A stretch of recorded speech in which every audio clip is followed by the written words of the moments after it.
Salut les amis, bienvenue dans ce nouveau 3 minutes au note. Alors cette semaine, je vais vous parler d'un autre jeu. La semaine dernière, je vous ai parlé de Living Forest Duel, j'étais content. Voilà, et cette semaine, je vais vous parler d'un autre jeu dont le nom de code pour le moment est Arctic. Donc ça, c'est un petit jeu de moi. C'est un petit jeu de moi qui a une histoire assez rigolote.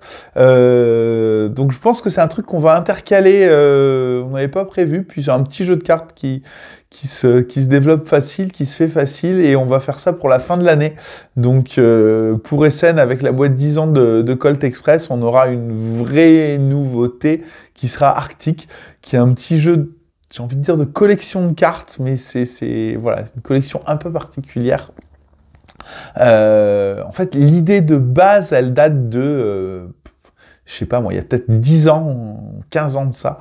En fait, l'idée de base, c'est d'avoir des cartes. Donc là, il y a des animaux, donc on a décidé de partir sur de la thématique arctique. Donc il y aura des pingouins, des ours polaires, enfin ce genre de choses. Et sur chaque carte, il y a deux valeurs. L'important, c'est ça, il y a le nombre de cartes qu'on va piocher et le nombre de cartes qu'on va poser. Et donc en fait, l'idée, c'est qu'on a une main de cartes, il y a une rivière commune de cartes au centre. Sur chaque carte, à chaque fois, il y a ces deux valeurs-là. Je regarde la carte que j'ai devant moi, ça me dit le nombre de cartes que je dois poser dessus. Donc s'il y a marqué 3, je prends 3 cartes de ma main que je pose dessus.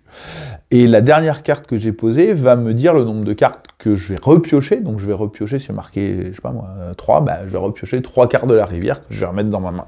Et puis le tour d'après, il y aura une autre valeur écrite dessus qui sera le nombre de cartes que je vais devoir poser, piocher, piocher.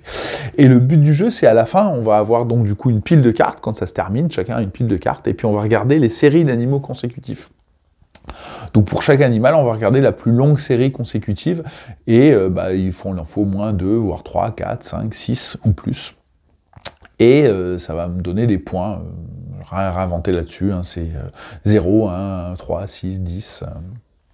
voilà, classique.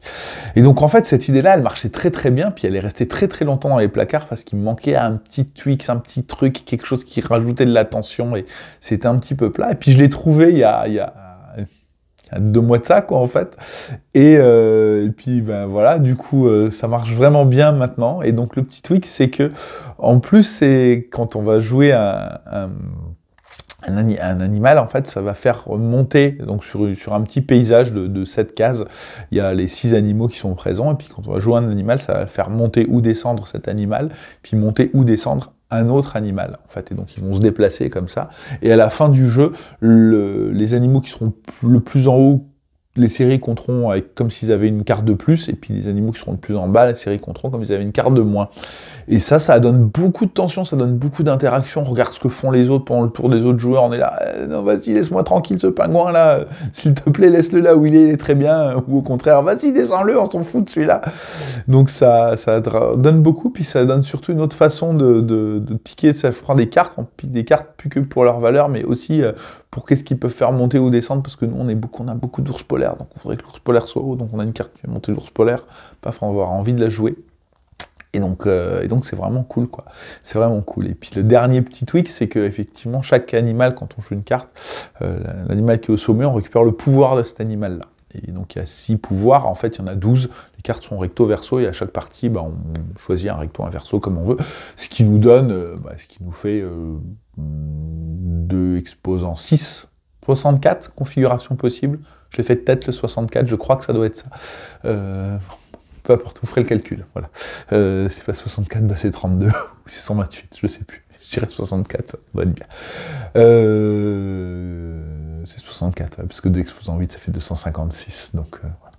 Pour ceux qui font cette remarque d'informaticien, quoi, c'est une catastrophe. Bon, écoutez, voilà. Donc en tout cas, je suis très très content d'Arctic, et vous n'êtes pas obligé de maîtriser le calcul binaire pour y jouer, absolument pas.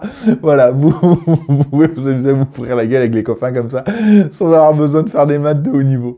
Bon, écoutez, sur ce les amis, je vous fais des bisous, et je vous dis à la semaine prochaine pour un nouveau 3 minutes aux notes. Salut, salut!